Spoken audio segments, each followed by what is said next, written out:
Hello, ladies and gentlemen, Azakai here, bringing to you another video for the update log for April 2nd. Bringing to you another video for Conqueror's Blade, published by Forest Interactive, the update log for April 2nd. We got the normal APAC April 2nd, 1400 hours to 1700 hours, UTC plus 8, so 3-hour maintenance. For those of you in the EU and AMS, it's going to be 700 to 1000, UTC plus 1. We're going to get 8,000 bronze coins, 300 honor, and 15 uh, unit medals. Now, we've probably already seen a couple of the teasers, but we will be getting the new season map, and it is a field battle. Personally, I do love field battles, and it's been a really long time since they've just had casual modes. I get them now and again in ranked battle, but I don't think people like it as much. I think they reduced the rate to like 1 in 10 or something like that. It used to be nearly like every fourth match or something. Sometimes like I'd have like probably several field battles in a row magically. But nevertheless, the new season map is called Snowland. New season map, Snowland, available now at the edge of the Sealess. The Snowland lies perpetually shrouded in blizzards, once a sacred land for monks. It now burns with water. Temples, bells have fallen silent. Villages lie in ruins, and only the clash of steel echoes across the blood-stained snow. So the map intro mode is 15v15 field battle. Rules is central objective, 3 contested points along the midline. Ooh, along the midline. Okay, no, that makes sense. Both sides have camp, so it's normal setup. So there's 3 contest points, and then there's the camp. So you need to control 2 contest points to open up the enemy camp, and the enemy camp opens up for 2 minutes before closing again. I mean, like they explain it in the next sentence. What am I smoking? Control more than 2 points to unlock the enemy camp for a limited time. Capturing the camp drastically reduces enemy points. At the end of the countdown, the side with the higher remaining points wins. If tied, the side holding more objective claims victory. Um, there is a actual draw condition where they have equal number and equal points and equal capture zones. So I've only ever seen this happen once. I'm not. They do have an actual draw. They actually do have a draw win screen. I'm I believe I've seen it. I believe I've seen it.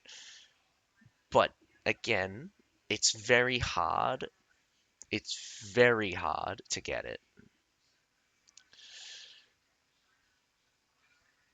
So, special mechanics, Snowland Guards. As match progresses, Snowland Guards and Warhorses spawn randomly across the map.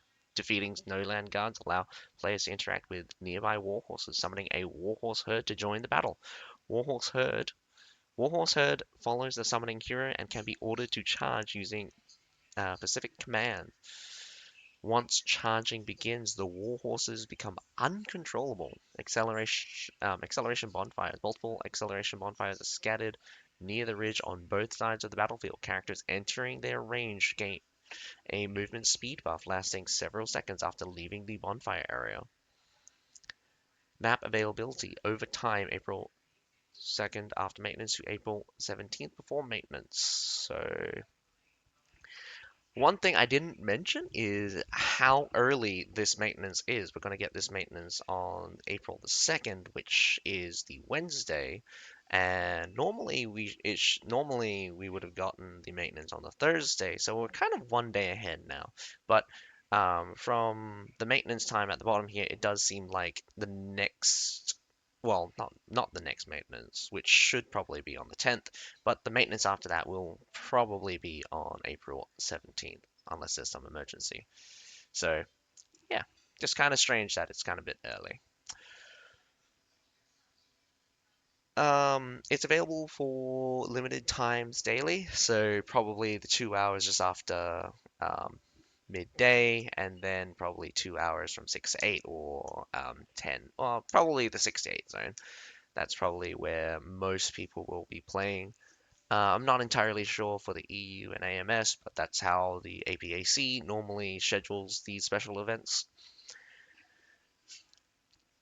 Looking at the general layout, definitely got a lot of barriers that will hamper direct movement. Cavalry, tight formation cavalry will probably be able to spin through pretty easily. I think it's not going to be too bad. Unfortunately, we didn't get to have a little play around on the PTR to test this map, so everyone's going to be experiencing this at the same time.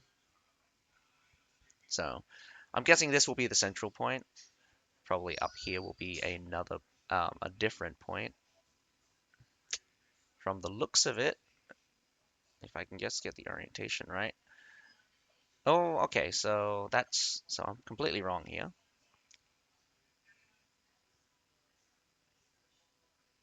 If this is where I think it is, it's either this building? Oh, this is very strange.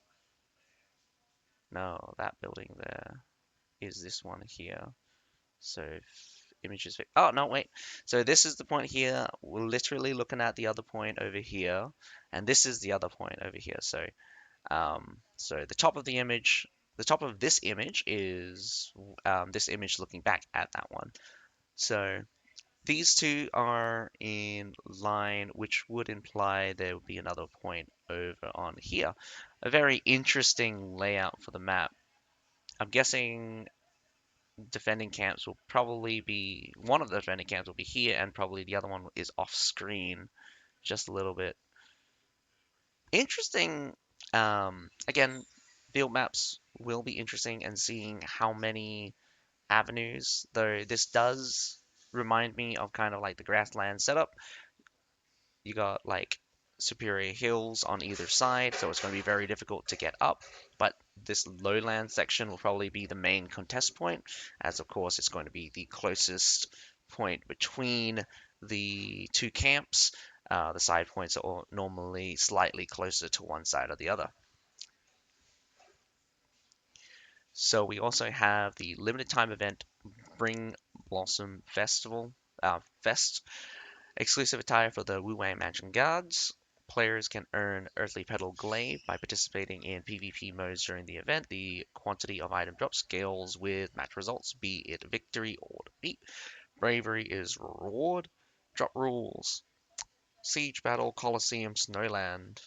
I don't know why they added Colosseum here. Um, Match score S, 8 event items. Match score A, 6 event items. Match score B, 4 event items. Field battle. Match score 5. Match score A is 3, B 2. I don't like how they weight these event items. I do think field battle should just give the same number for the same match score. It it is faster paced, but sometimes these battles do go long. Go. I mean, siege battles are still the longest. We got um we still we got like generally 20 minutes. I think some of the shorter ones like Heilong Fjord, that one is probably 18 minutes long, while something like Angolia or Constantinopolis, that one can go to 28 minutes, I believe, or somewhere around 28 minutes, almost half an hour, but not exactly half an hour. So field battles normally 15 minutes. That's probably as much time you got, but you can in either mode you can burn through much faster than the time allocated. But regardless, um, yeah, I don't like the waiting here. It shouldn't matter which one you go for. You should just get the same amount of event points. Though it's funny that they have a separation for field battles, but Snowland is not counted as a field battle. So I guess it's fine. It's fine. Spend Earthly Petal Glaive in the Spring Blossom Fest. event interface to redeem rewards. Consuming certain amount unlocks different phases. Use 80 items to unlock the second reward phase. Use 240 items to unlock the third reward phase. 500 earthly petals glaive in total are needed to redeem all items. Players must purchase earthly petal glaives. May, not must. With in-game sovereigns, max limit is 500. Earned items from matches reduce the purchase limit. Accordingly, remaining items will be converted to bronze coins after the event ends. I kind of like this system. It makes sure that people don't over purchase. So you earn items, the purchase limit goes down. I'm guessing if you do purchase them, there's no point in getting the items anyway. So um, it's actually quite a lot. 500 is quite a lot. Even if you get S rank every single match, you're still probably going to be approximately 125 matches. I think it's 125 matches. Sorry, scratch that. It's going to be probably 53 matches minimum. So over 2 weeks. By the way, you only have 2 weeks to fill this. So that's it's going to be difficult, I would say. I think most people are going to get. I think most people are going to hit the gonna have to hit the like 100 range in order to get all the items. So that's a lot of matches, considering that each match is 20 odd minutes. Probably I only do about 5 a day, so um, getting all 500 is going to be pretty difficult for me. And I think they should lower the bar, and I suspect that most people will only, well, I mean, we got the event previews here, so, I mean, sorry, the reward previews here. The exclusive Wu Wei Matching Guard attire, Black Jade, the epic hero, um, the epic hero armor schematic selection chest, epic schematic selection chest. I don't know why they added armor here, since we know that it's the epic armor sets are weapon based. So I don't know why they put that there. Pure wisdom, always great. I mean, like again, it's just part of progression system. Divine crows, that's not going to be great. Especially those of you that actually do ranked. I don't do ranked, so like I only do ranked until I get the rank skin. But divine crows, anytime divine crows are on sale or redeemable, you're going to get a bunch of people just spamming divine crows for a little bit. So have fun with that if you like. And treatises, obviously, just part of the progression system. So the event duration is April 2nd after maintenance to April 17th before maintenance. Event interface opens until April 24th before maintenance. And we get this little graphics. This is the Wu Wei Mansion Guards. I'm not a fan of. It looks nice. I'm just not a fan of the design. It definitely feels like. Oh, how to explain it? You ever seen antlers on deers and stuff? And like, that's the kind of vibe I'm getting. I'm not sure if they use other inspirations, but that's the kind of vibe I'm getting for these things. And it kind of clashes with their attire for me. Overall, I would say probably a different design for the weapon would have gone better. Regardless, I do like the attires. The head, the headwear looks a little too personal. The facial features, of course. Um, Personally, I don't like it when the head features are so distinct and every single person just looks like a carbon copy. I much like it when they're wearing headgear or something that is more uniform like for I like unique faces basically. So I would think that give them a helmet, give them a helmet would probably make the unit make since this is a unit attire, I think it would just make it much better if it had some kind of helmet. But this is okay as well. This is okay as well. It's a good look. It's a good look overall. I can't wait to see it in game, though. I don't like the Wu Wei Magic Guards as a unit because they're really dumb strong. They're top tier, not meta. Right now, meta is obviously the paladins.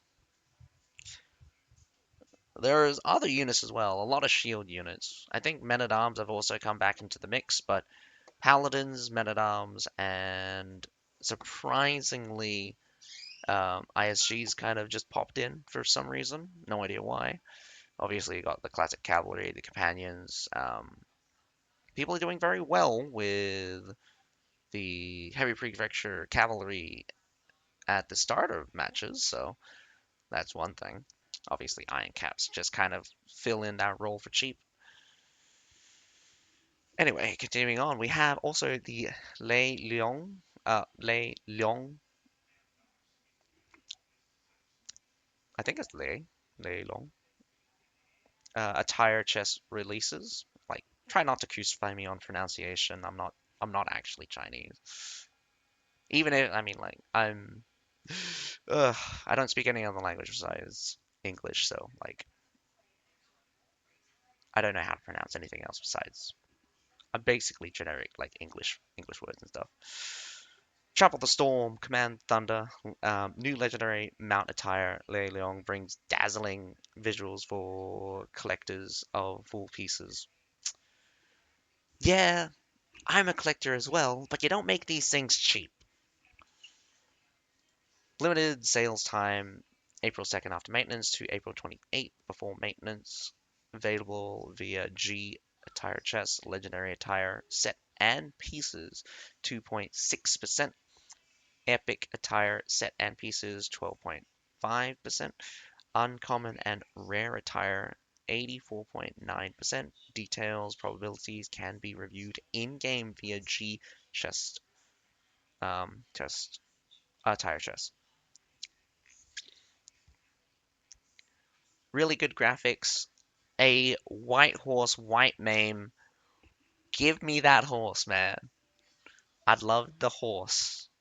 I don't care about the armor at this point. I'd like a white horse, white mane kind of thing. We got a black mane, we got a black horse, black mane kind of thing. So I'm pretty sure they can do a lot with kind of like the base horse design stuff. And I mean, come on, you've got this graphics here. You must be teasing a pure white bread. I mean, like a white horse, pure white horse. So don't tease me. The new legendary shortbow attire, Thundercloud, makes its debut. Split the heavens with Thunder's Wrath. The legendary shortbow attire, Thundercloud, has arrived. April 2nd after maintenance to April 28th before maintenance. Obviously, the legendary shortbow attire goes Thundercloud is 0.5%. Previous season's sealed weapon attire 14%. Uncommon and rare attires 85.5%. Detailed probabilities can be reviewed in-game via G attire chess. Um, I'd like to see the visuals. Unfortunately, they don't have a clicky click video for us to see, and I don't think there is an additional article either. There's an article for the field battle, but I'll leave a link down below, but I'll probably won't. I'll probably just skim through it with you guys here. Whoa! During the event period, spending periods will earn gold key and limited. Oh, okay, no. These are just normal things. Sovereign spending calculation period is April 2nd after maintenance and April 24th before maintenance. Fortune store rewards claim period is April 2nd after maintenance to April 28th before maintenance. So, so that's just the fortune bounty and fortune store available for a limited time. Again, you spend sovereigns to buy stuff, you get a little bit of rebate. The rebate is, I think I calculated at something like less than 10%, and that's really awful, by the way. Like, the amount you have to spend and the amount you get back is pretty trash.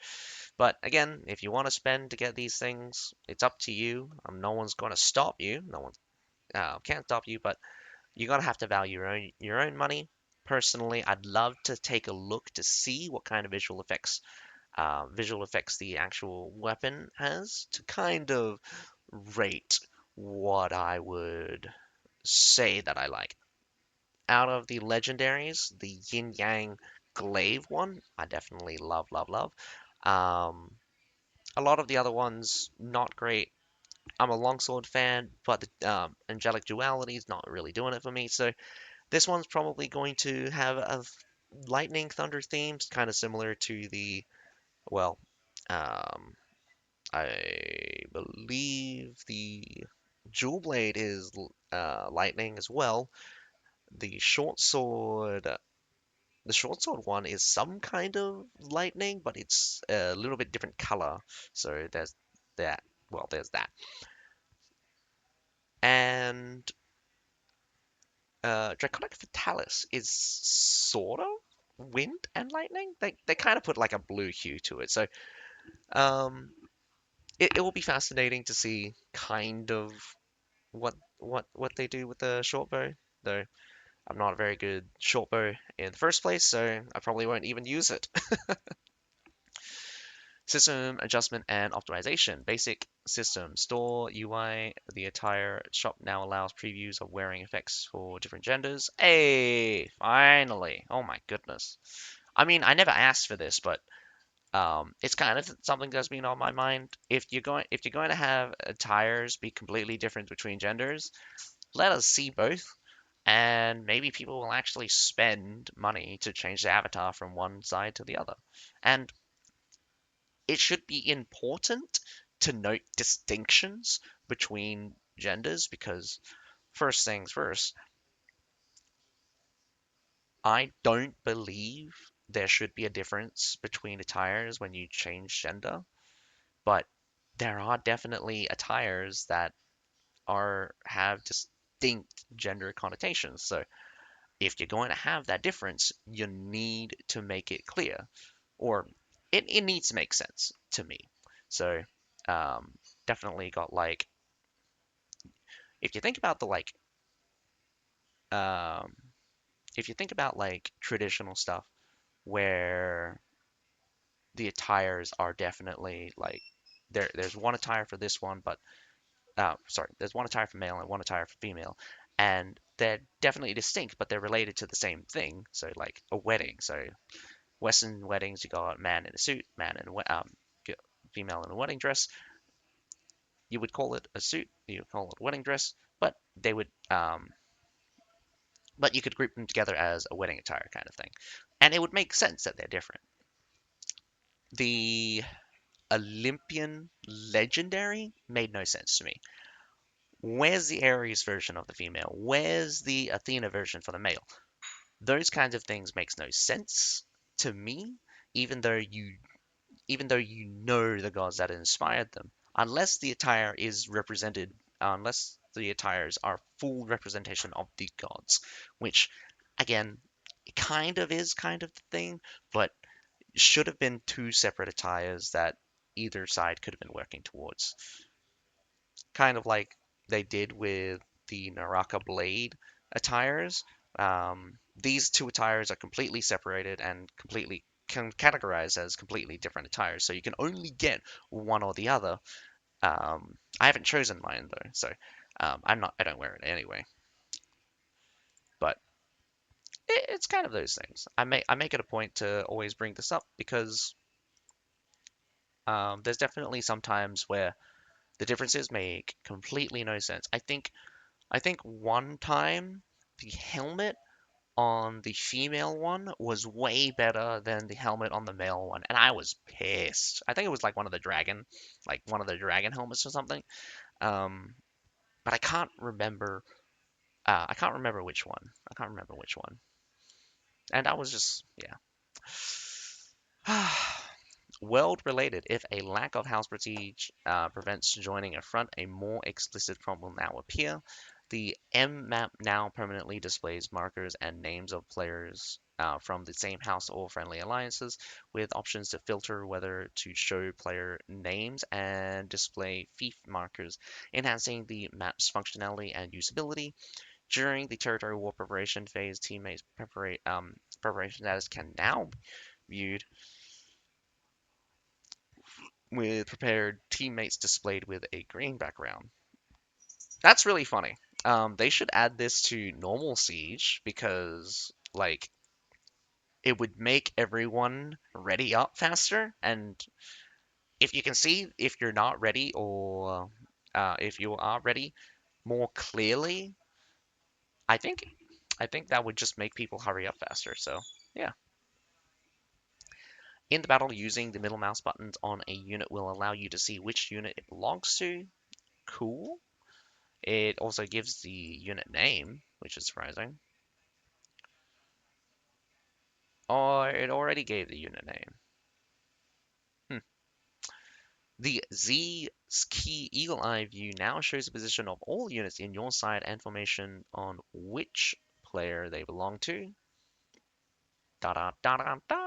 Really great that they're adding more features to kind of like tell you things. Like it's great to get these symbols, these quick symbols to tell you because for the life of me, from this distance, I can't even see the models to tell you what unit they are.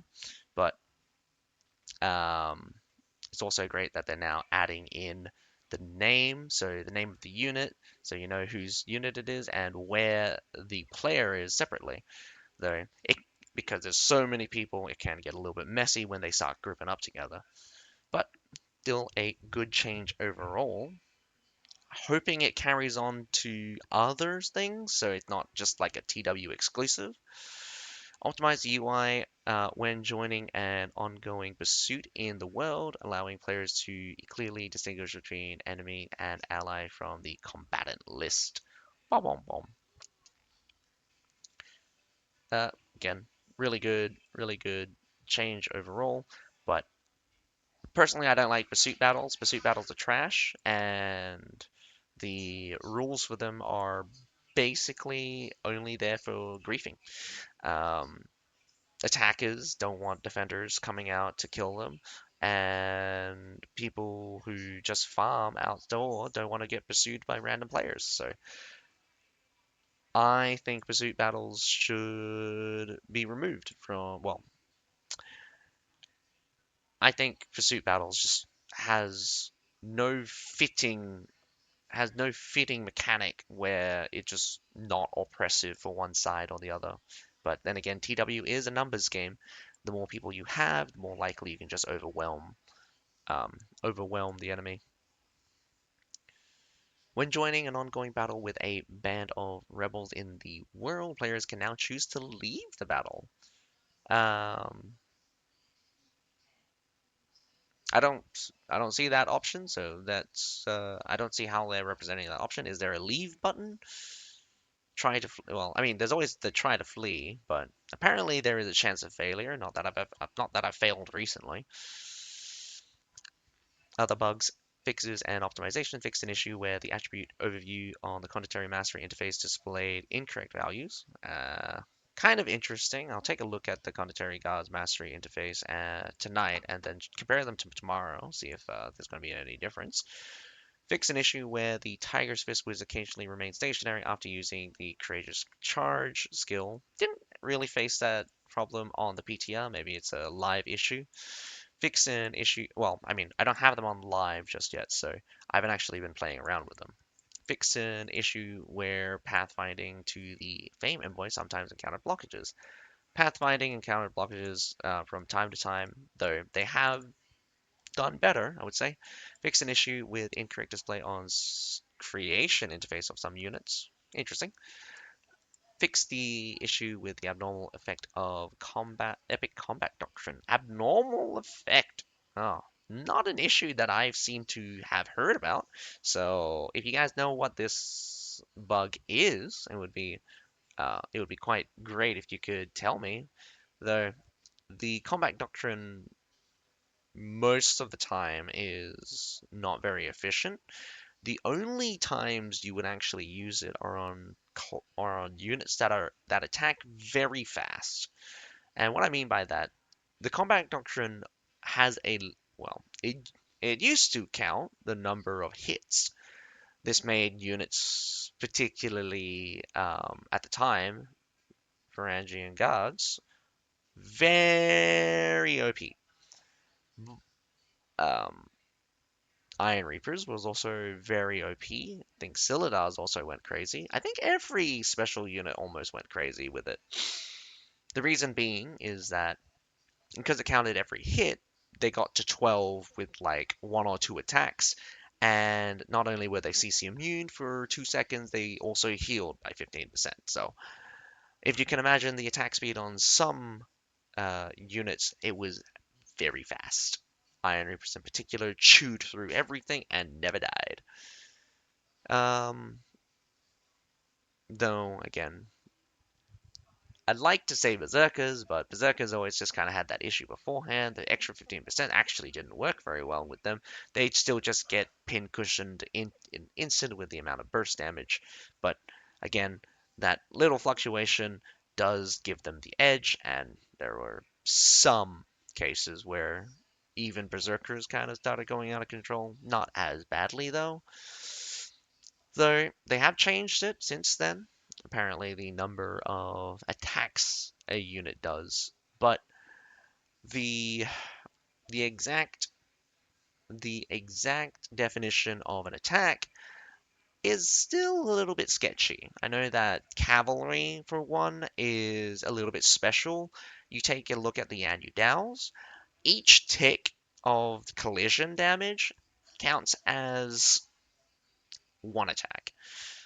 And if you leave them in Mounting Dread, they stack that pretty fast. If you're really good on timing and stuff, you can bam smack them exactly where you got the um, attack increase, so it works on the Unleashed Dread.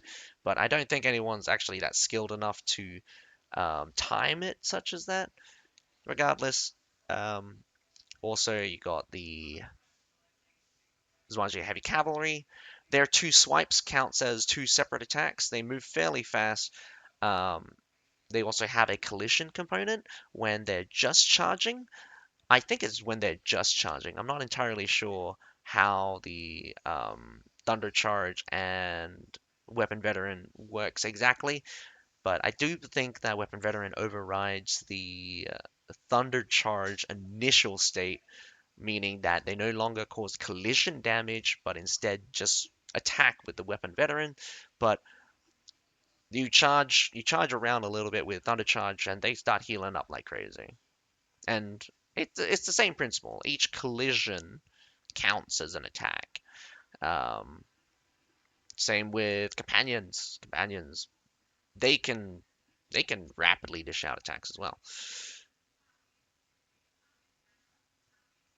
So I'm like to see what this abnormal effect is. So I'm hoping they don't change it back to where it counts the individual hits as an attack, because we all know that there are plenty of units that will go absolutely ballistic with the heal in particular. The extra damage and the CC protection, basically nothing. Basically a whatever kind of thing. But that is all for this week's uh, update log.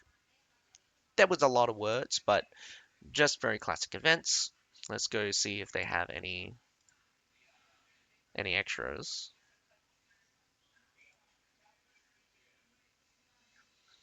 Besides the, well, yeah, new mechanics in the Snowfall deal.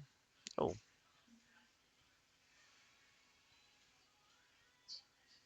that, wow, okay. I didn't even take a look at this one.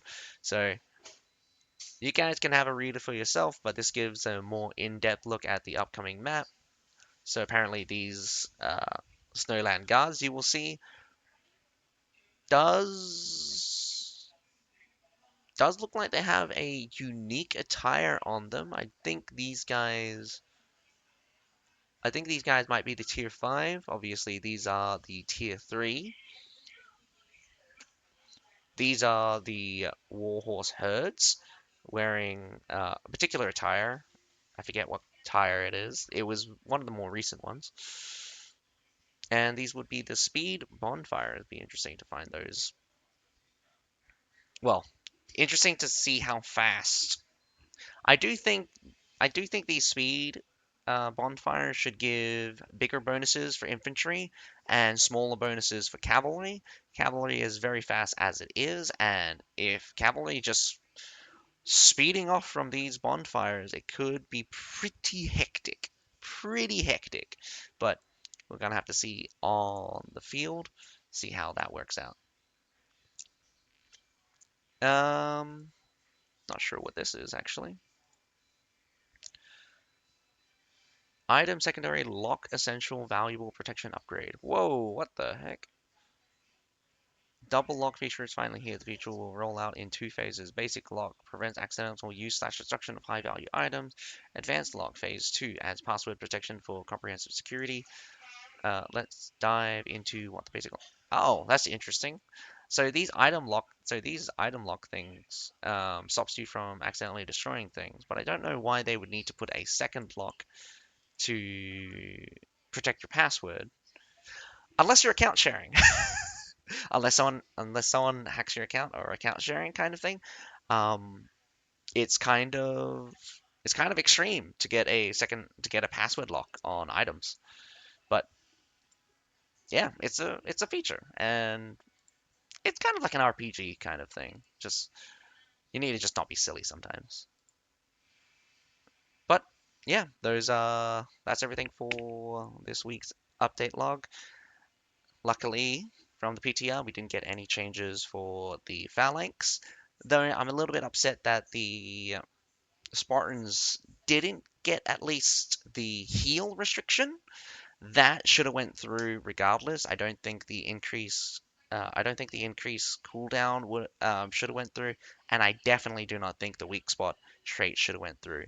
The Besides the 40% to rear damage, because that's okay, the 150 extra damage from block break just seemed a little overkill, particularly since there's already a 100% increase in damage when someone gets block break. So I'm not looking forward to those kinds of systems being used to make units weaker in a particular way. I think units, particularly Spartans, need a redesign, or you need to hit the core issues. CC recovery on every frame of the Spartan Advance, terrible. Terrible, terrible, terrible. The No Mercy, it's horrible to use, but it is so hard to deal with Spartans when they're literally invincible for when they do the quick formation. And it's terrible. It's just absolutely terrible to deal with CC immunity plus block because it creates a near invulnerable unit unless you've got unblockable attacks. But even then, you have to hit so hard that it actually threatens their entire health pool. But at the same time, they're healing 4% every hit. So it's just a unit that's just really, really obnoxious to fight because it's just got the makings of a perfect, absolute sustained god, dealing just enough damage to threaten you and being just taking enough to not die to burst. So they're sitting on that zone where they could go either way between getting absolutely bodied by high burst units between and dealing not enough damage to even be worth bringing. But again, as long as they're just slightly more tanky than people can burst, they will basically bulldoze their way through and heal up like gods. And again, hit the healing first if you want Spartans to even be able to be usable and not gutted. I do think they're hitting it too hard if they remove both the healing or limit the healing. I think the healing should be removed, but if they hit the healing I think the Spartans should be in a better position as a kind of tier 5 Imperial Pike Guard that is much more safer to use and much definitely much more practical because again, Imperial Pike Guards when pushing into the enemy, they need someone to sacrifice for them. With the Spartans, they'll do everything themselves. For the Phalanx, however, again, I disagree that they should get a health nerf, but I do agree that they need to be addressed. How I would do it, make them give do the same thing you did with Fortebraccios, or revert Fortebraccios back to the initial state. I much prefer Fortebraccios in their original state rather than the turning. The turning is really terrible because of the massive advantage it brings as a flexibility, but it also brings in its own cons where people can kind of abuse that. A phalanx, however, a little bit too fast. It's too fast that you can't walk around phalanx. You can sort of out outrun it, but it's only just. So phalanx, nerf the turn rate or remove the ability to turn. That is the two things that I think, affecting the turn rate is the one thing that I think that needs to be addressed, and it should basically work out to fixing a lot of the issues that Phalanx overperforming does. But I would also say, um, I would also say that Phalanx as a whole probably needs to be uh, looked at because it's got a lot of stuff packed into it. And stun on brace, seriously, I think any unit with stun on brace, any pike unit with stun on brace is one of, if not the most obnoxious things to deal with any unit that is unarmored, unarmored and no CC protection. Any unit that doesn't have that. I mean, personal experience here. I lost a long time ago my Silidars to Stun on Brace Village Watchmen.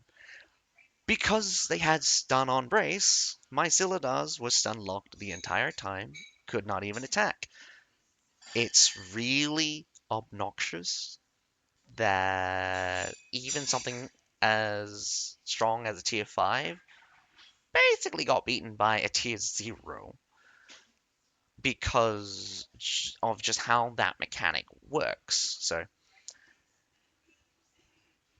Tunnel Brace is probably not going to change, so if anything, just get rid of the turn rate. I could complain all day about balances, but I wanted to know what you guys think. Have you guys been using the Tiger Fist? I haven't been seeing them much, but I do think that they're really good against shields. I have seen a couple of videos where they do really well, but a lot of situations where cavalry just runs them over. We've had many problems with cavalry, and they're still there. Range just shoots them up, kills them fast. Um, Halberdiers and even halberdier sergeants, halberdier sergeants, and even the Fortebraccios kind of kill them fairly easily. But we'll see. People have just gotten their hands on them, so I do think they're kind of a specialized unit. They're not a frontliner, but they're good against shields, and that's my only takeaway from this. So, um, with the current tier 4 infantry being mostly made up of men at arms and paladins, we should be seeing some. I think we should be seeing some Tiger Fist come in now and again to break up the shields, but it doesn't seem to be the case. Doesn't seem to be the case. I hope you guys enjoyed the video, but other than that, my name's Sasuke. Have a nice day. Bye for now.